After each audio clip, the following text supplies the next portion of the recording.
What's going on? You locked in with the Innovators YouTube. You already know I got the best interviews right here, man. You already know who I got in the studio, man. I got Oopz Berriez. What's popping? Innovator, man. What's happening? Thank you for having me, brother. Right on. Right on. First, I want to say it's a pleasure and a blessing to have you here. I appreciate you coming through today. Thank you, bro. I appreciate you having me, man. Thank you. Just to get into it, let the people know where they can follow you on social media, all that. You can follow me at Oopz Berriez, Instagram, Twitter, OOPZALLBERRYZ. Follow me. Yee. Just to get into it, can you talk about where you're from? What was it like in your household? Was your parents around? What was all that like? I grew up in Oakland. I spent the first 13 years in Oakland, and then I moved to Antioch. I stayed out there for a couple years. Yeah. Then I moved to Vallejo for another 5 years. Then I moved back to Oakland, where I am right now. Yeah. But yeah, I had both my parents. My parents had me when they was really young. Really? Yeah. Like how old? Like 17. Oh shit. Yeah, they was they was about to graduate high school when they had me. So I had both of them though. Like they was both there. So I had a pretty good upbringing. I was pretty spoiled. I'm not gonna lie. What high school did you go to? I went to Deer Valley High in Antioch. Oh, for real? Yeah. I know about Deer Valley for sure. For That's sure. what's up. Yeah, Wolverines, man. I think I played in 1 year when I was playing. I played football, and we played them 1 year. That was pretty cool. What high school did you go to? Berkeley High. Okay. The legendary. Bro, I always wanted to go to Berkeley High, bro. Like instead of Deer Valley, like I would have always wanted to go to Berkeley High, bro. Berkeley High, you know that's legendary.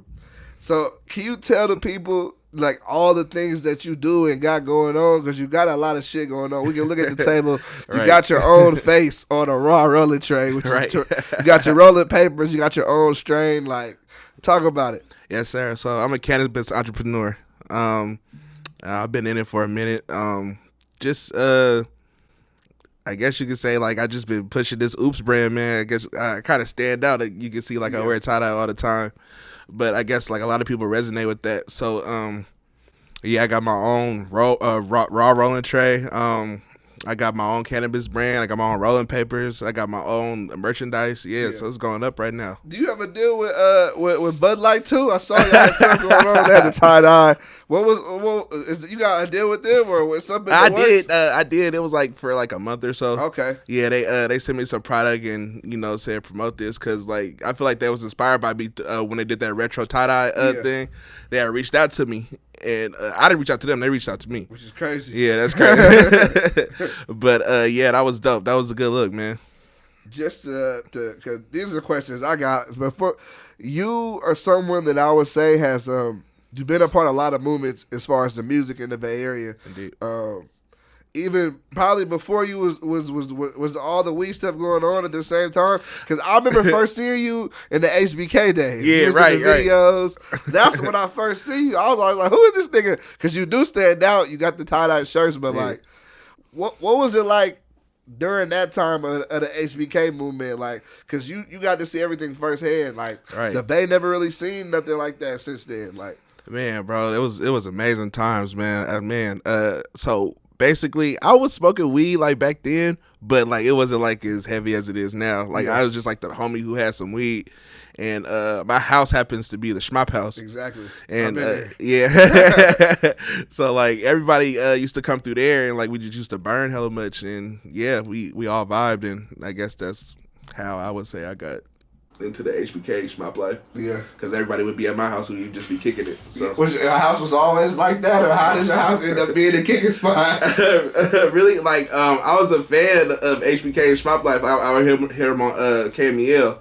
And at the time, I was living in Vallejo. So like I would be driving like from Oakland to Vallejo and back and forth when I was moving. And I would hear them on the radio, and I was like, dang, bro, like this music clap, like, man. And like it was like swagging all day, and Beat the Pussy Up was on the radio at the time. And so, like, I would do my research and find out where they be at, and they would be at Hilltop Mall in Richmond. And I would go up there, and Cool John worked there. And so I would just burn with him, and then we just hit it off as friends. We was vibing. I don't know if you know this, but me and Cool John, we grew up around the corner from each other. Walking distance. Wow. And I literally saw I met Cool John for the first time. I was running. I used to play football. I was saying I was running, trying to get in shape in the summer, running around the block. And who do I see outside having a photo shoot but Cool John? I stopped. I'm like, Cool John? Like, what the fuck? And, right. That's how I felt, man. I was starstruck. Like, damn, this nigga live right here. Like, it was kind of crazy for sure. Right. But now it's dope to see, like, you from that era and then you transitioned and got your own shit going. Like, how did you get into being into the cannabis lifestyle? Like, man, just smoking a lot of weed. like you know, I was like inspired by like people like Wiz Khalifa, you know, Currency, and you know, of course, Cool John. You know, like they was like my big inspirations for smoking. Like I would just smoke every day. I would go up to Hilltop Mall like every day and just smoke with John. We would just listen like to new music that came out, and like that's really like how we vibed and like how like I would like how I got my name like in the HBK like schmop like realm, you know, like just hanging with them and just vibing with them, going to all their shows, being at every show, every event. Like I would just be there. I know.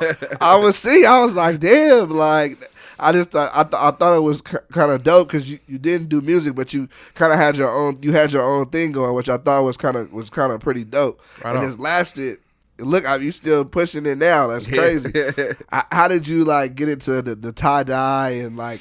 When you done with that, talk about what you got on your neck, bro. Right. The tie dye really came from like experimenting with psychedelics, like mushrooms, LSD.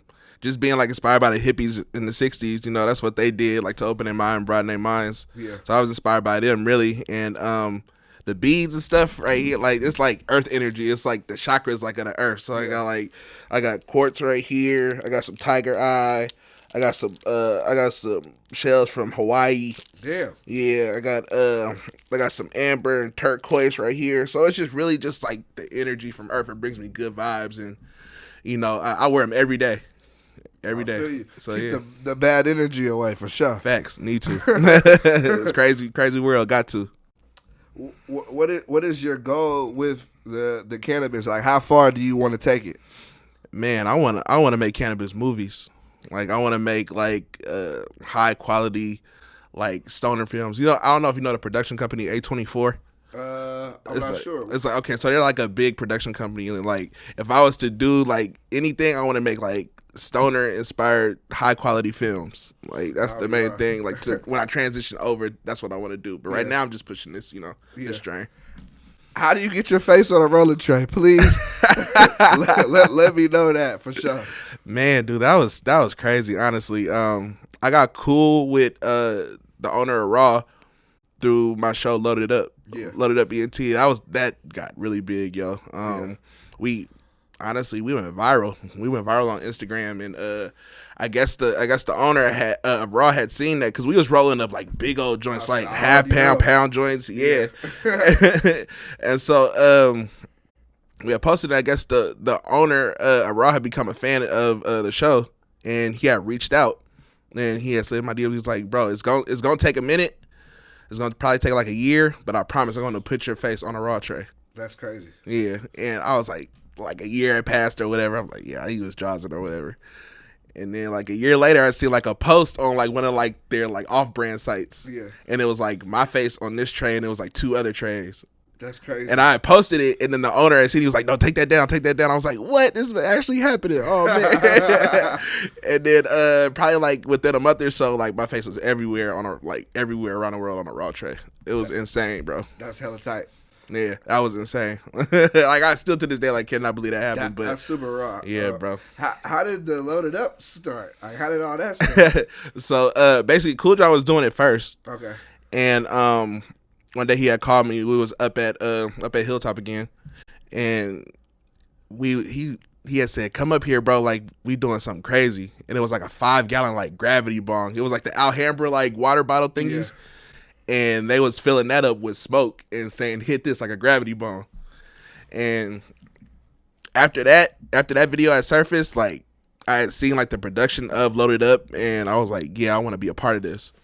And then after that, we started filming us like shooting at my house at the Schmop house with like the big old joints, like the big old pound cannons and stuff, and then like shit people would be scared to smoke. Right.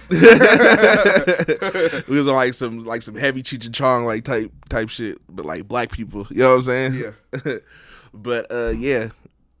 After that, man, it just went viral. And after that, like we started shooting more episodes, and then more people started noticing, and the following just started growing. Y'all got hella subscribers, like over 300,000. Yeah. Y'all they got like 360. Doing it now, or like? We took a break for right now, like, cause I'm still in the Bay.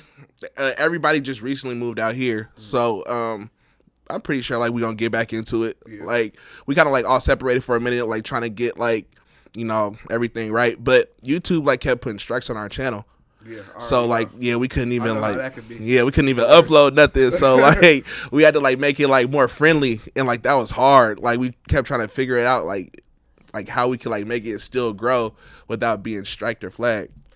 And that's the thing. Even with sometimes on my channel, like you want it to be like raw and uncut and as like original as possible, but at the same time, when you're uploading to YouTube, you gotta kind of watch what you do and watch what you say, because right. There might not allow you to make money off certain things, but it's like, I'm not gonna lie, it's crazy because like we got a whole plaque and everything from YouTube, and and like at first like they really wasn't doing that, but I guess like it was around the time that I guess it was becoming like legal, it was like federally illegal, so I guess like YouTube goes by those guidelines, like if it's federally legal, like you can't like promote the use of it.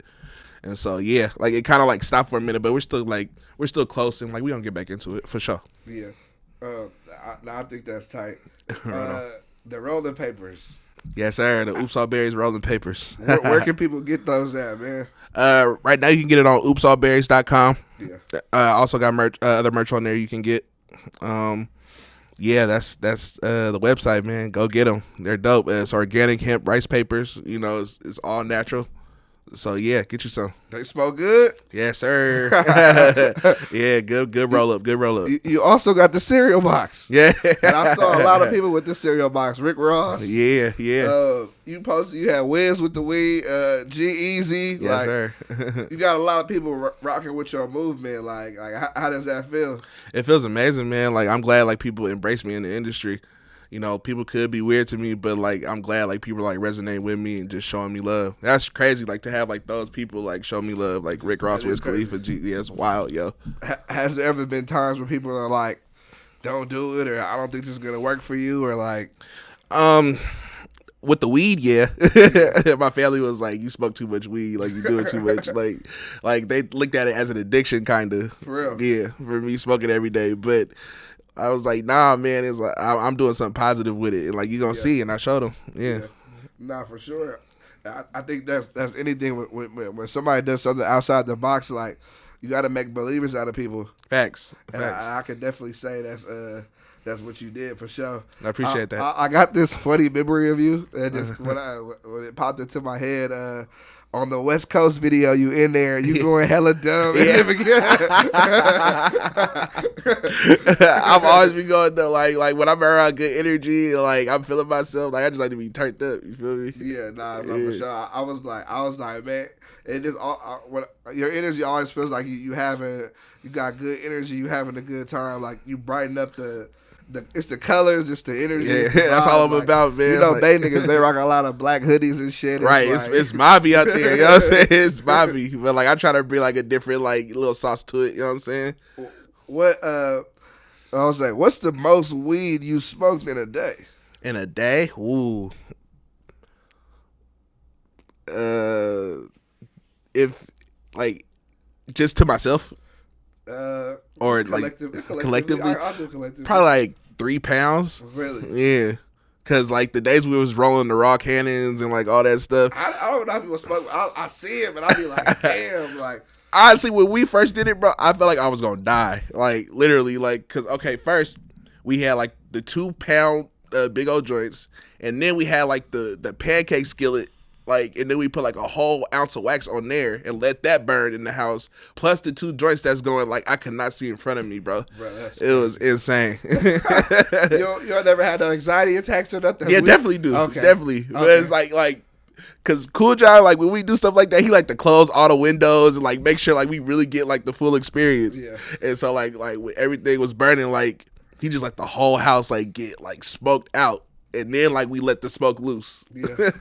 Yeah. I'm like, sheesh. I already be seeing. I'll be like, bro, I done killed myself just for looking sure. at it. I smoke weed, but I know if I hit that shit, I would definitely have an anxiety attack. Yeah, bro, that's on another level for sure. How you feel about everything we've been seeing, like as far as Berner? Like he's been like another person I would say that you've seen take a weed brand and make it like a nationally global thing. That's the same thing I see for you for sure. Right, I appreciate that, man. Berner's my inspiration, man. Like, I've seen him like coming from the beginning. So like, and him like stay consistent with his brand, with the Cookies brand, and like, I've always been a fan of the Cookies brand, and like we've collabed with them, like Schmop Life and Cookies. Like we've had collabs together, and like just he's big bro for sure. Yeah. And like I look up to him, like everything he's doing, and like I hope one day to even like come close to like his level. You know what I'm saying? I believe you're gonna have like a store and all that shit. Like I want to like, for sure. I see all that for you for sure, because I'm like, you shit, your branding is A1. I feel like you right there. Right on, bro. Right on. I've just gotta keep pushing, just keep putting this footwork, man. It don't stop. So as far as the psychedelics, like, what would you say is your favorite one if you had to pick? Ooh, that's a good one. I love shrooms. I do love shrooms. I've been scared to take shrooms my whole life. You got to do the chocolates, bro. Really? Yeah. My homie has some of those. Right. And he offered me some. I was scared as shit. I don't know why. Now you got to microdose it. I was like, if you microdose it, you gonna have a good time. I promise you. But like, I love shrooms. Acid is cool, but it lasts hella long. Oh yeah. Acid lasts probably like a whole day, like literally. Yeah, you got to be ready. Like you got to have like nothing planned for like the next like couple days for sure. But like, it's still dope. It's still dope. Nah, I wanna try it sooner or later. I don't know. Yeah, man, you just gotta be around good energy, be around people you trust. I always say, I be like, man, every time somebody offers it to me, it's always caught off guard. I'm just like, right. Am I really ready to do this right now? Let me stretch. Yeah, you can't be like working or nothing. Like you really like gotta be like having a day where you right chilling. Right. Nah, I love what you're doing with the brand. Like, I remember when I went to the Smop House, and actually it wasn't too long ago, I was like, this shit hella raw. Like, yeah, I turned my whole house into like a psychedelic, like hippie spaceship. I know, like it was really trippy to be in there. I was like, damn, like this is the place that everybody talking about. It's kind of dope having like a.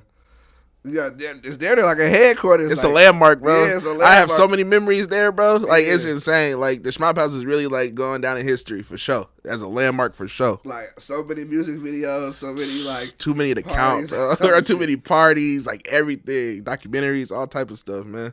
Do you plan on getting into like the NFT space ever? I thought about it. Like people constantly talking to me about it. Like I might dive in. You know what I'm saying? I see you have your cartoon character, right? Definitely. That's why I asked you that. Yeah, I definitely want to dive in. Like just learn more about it. Like before I really dive in and like know what's going on. I had seen something recently that said that McDonald's is having virtual restaurants in the metaverse, and you could go into the metaverse and order food, and it will be delivered to your house. So I was thinking like, damn, would marijuana companies start to get into the metaverse as well? Yeah. And you can order in the metaverse. Let's go. McDonald's and weed at the same time. My personal opinion was like, why would somebody do that opposed to ordering it through the app? But somebody opened my eyes to, well, if you already in the metaverse and you don't have to like take your goggles off and get out, you can just order it right there. You can keep doing whatever you gotta do. Hey, that's crazy. The world man. is getting crazy. It's really getting crazy. It's really about to be like this is old movie called Surrogates, like with Bruce Willis. That's insane, bro. It's just like what's going on right now. For it's real. like virtual reality living, and people are gonna get stuck there. It's gonna be that's gonna be the way of living. Before. Yeah, it's crazy, bro. Watch it, man. If you haven't. What is something about you that most people don't know? Man, I would say I love oldies. I love oldies music, man. Like that's like my haven right there. Really? 70s oldies, man. What are some of your favorites? I say Isley Brothers, of course. Yeah. The Stylistics. Parliament Funkadelic. That's big inspiration right there. Like Parliament Funkadelic, George Clinton, and all them. Yeah. Man, there's all type of music from the 70s. How did Al you Green, get into that? Marvin Gaye. Really like my grandma. Gotcha. Like, you know, back in the day, like she used to play like all that old music, and like, you know, it kind of stuck with me just throughout my years. And then like as I get older, I understand the lyrics more because, you know, when you go through life, you start to understand like lyrics more. Yeah. And so like I resonated with oldies more because it's like they really talking from the soul. Yeah. And you know, that's me. Like I speak from the soul, I feel from the soul. So yeah, I rock with that. For sure. How do you feel about the Bay Area music scene now? I would say it's kind of changed a little bit from what it used to be. Definitely. But like, how do you feel about it right now? I love it. I love everything that's coming out of there, man. I support everybody doing their thing. You know what I'm saying? I'm a big fan of, you know, like everybody coming out. Like, of course, like DB by the bag. You know what I'm saying? Yeah. Kato. Yeah. Like, you know, everybody else. Of course, Coppola. Yeah. Yeah, I'm rocking with everybody coming out of there. Nah, I rock with. So I gotta go back to the cereal box because that one caught me off super hard. But how do you do something like that? Honestly, like it's just me and Cool John really sitting down and getting high one day and just like, bro, we should do something cool like a cereal box. And then like you start just talking about it, and then you plot it out, and then you put together like the things you want in the box, and then you just bring it to life. And like that's how it happened. Like we sat down one day, it was like we got to do something like different and innovative that nobody's doing. Yeah. And that was the idea. And when we seen the how do you say the like the blueprint of it, we was like, wow, this is gonna change the game. Like it came with a t-shirt, a sticker pack. Well, the first one came with a t-shirt, a sticker pack, a grinder, a lighter. You get an A for a quarter of my tree. And yeah, I think it was one other thing, but yeah, we just trying to like do something different, bring something different to the cannabis industry. It definitely sells out for sure. Definitely, like the first day, my first cereal box sold out in one day, like less than a day, like 12 hours. Yeah, yeah. I made what did I make? I made 50 boxes. Really? Yeah. And it sold out in a day. Are you gonna drop some more? Or like, what's the plan? Yeah, I'm planning on dropping the cotton candy one. Okay. This year. What I ain't gonna lie, when I first seen the cereal, I thought it was medicated, and I was like, that would be kind of a little too crazy. I thought that could be something for the future, though. Yeah, definitely. Medicated cereal would be crazy. Like it's crazy. Everybody thinks like that box is cereal. Like if you don't know what's in it, people always say, "Oh, is that medicated cereal?" Like, nah, this like it's a whole merch bundle. It's a whole merch bundle for the Oopz. So yeah. The Oopz All Berry name. How did you come up with that? So my favorite cereal used to be Oopz All Berries, and then it was so much my favorite cereal that when I joined Twitter, I called myself Oopz All Berries. Gotcha. As crazy as my real last name is Little Berry. Really? Yeah. So so it kind of like coincided with everything, like my last name and then my Twitter name, and then when people would see me out in public, they would call me Oopz. Yeah. And because I was always like in the Twitter sphere and like, you know, on Instagram, and people knew me because like I was always on there. Yeah. So like when I would step out in public, go to clubs and like events, people would be like, "Hey, ain't you Oopz?" I'm like, "Yeah, that's me." And like, yeah. Do you like Twitter over Instagram? Right now, yeah. Why? Because right now Instagram is like shadow banning everything. Yeah. And like I'm not getting the views like I should get. You know, it's kind of it will definitely slow a business. You know what I'm saying? Yeah. And I got like 40 fake pages right now. 40 fake pages of me right now. Damn. Yeah. So it's like it's hard for people to find me because like if you type in Oopz, you're gonna get all kinds of different Oopses. Yeah. You know what I'm saying? So I'm trying to like work on getting verified. Yeah. On God. I see we got the Super Oopz coming. Like, are there any other strains we should look out for? Yeah, I'm working on another one. It's called Oopz All Lemons. You know, it's gonna be like a lemon flavor Oopz. Oh, I like that. Yeah, you know, I wish I could have bought some Super Oopz and like, man, bro, that shit's amazing. Yeah, I was with Cool John one day in the Rich, and he had wrote up the Oopz All Berries for me. And I remember I was like, yeah, bro, I'm loaded. I said, I'm gonna go home and lay down. Cool John, right. I ain't gonna lie to you. That Oopz is him. It's some gas for sure. Facts. So as far as like, what's your plans as far as like the strains? Like you want to get them into different stores? You want to put them in maybe a cookies? You want to come out with your own? I want to do all that. Yeah. What's your plan? I'm gonna keep pushing it. Really, like just getting into different people's hands. Tap in with different people. Just show them like I'm really out here. And then like we're gonna get into like the clubs and stuff, like Cookies and like other different clubs around everywhere. That's what I really want to do. I want to get into the clubs so people, because bro, people from all over want the Oopz. Yeah. So it's like I feel like if I could get into the clubs, that would be great. You know, everybody could get it at their respective clubs and like it could go up. Is that hard to get you think is it hard to get into stores? If you're not branded like properly, branded is everything. For sure. For sure. Like it could be, but like if you got like a face behind it and like a good like push, I feel like people will rock with you. Yeah. But it's like, you know, at the same time, like moving independently, like it works better right now. Yeah. And so, but I definitely want to get to that side. Yeah, no, for sure. Yeah, I'll rock with it. As soon as you said you were trying to do something, I was like, that's perfect. Like, right sometimes I'll be like, man, I'll be trying to interview people that, and that's the whole thing with the whole Innovator's title. It's not just limited to rappers. It's not limited to anybody. It's whoever is an innovator. You for sure an innovator, you know? Thank you, fam. Nah, for sure. On. Is there anything that you want to discuss while you're here? Man, just stay on the lookout for more Oopz stuff, man. You know, I'm coming hard, man. I'm putting in this footwork. So just be on the lookout for me. I'm gonna be everywhere like air. I see you was just you was in the documentary on No Jumper. How was that? That was dope, man. Like I love No Jumper. I always watch No Jumper. Like to be a part of that documentary was dope. You know, Capolo did his thing. Yeah. You know, and reached out and told me to be a part of it. I'm glad he wanted me to be a part of it. Yeah. That he seen me as a face, like that he wanted to be a part of it. For sure. So that was hella cool. But yeah, that was dope. Hell yeah. Get at people your Instagram one more time so they know where to follow you at. Yes, sir. Oopz All Berriez. OOPZALLBERRYZ. Follow me on Twitter, Instagram, and also TikTok. You on TikTok too? I'm not really on it like that, but like you can find me on there. My page is on there, but I'm gonna start uploading TikToks like a little something. I feel you. Man, y'all make sure to tap in with Oopz All Berriez, man. I appreciate you pulling up. Dope interview on the way. I know the people gonna love this one for sure. Thank you for having me, bro. Thank you.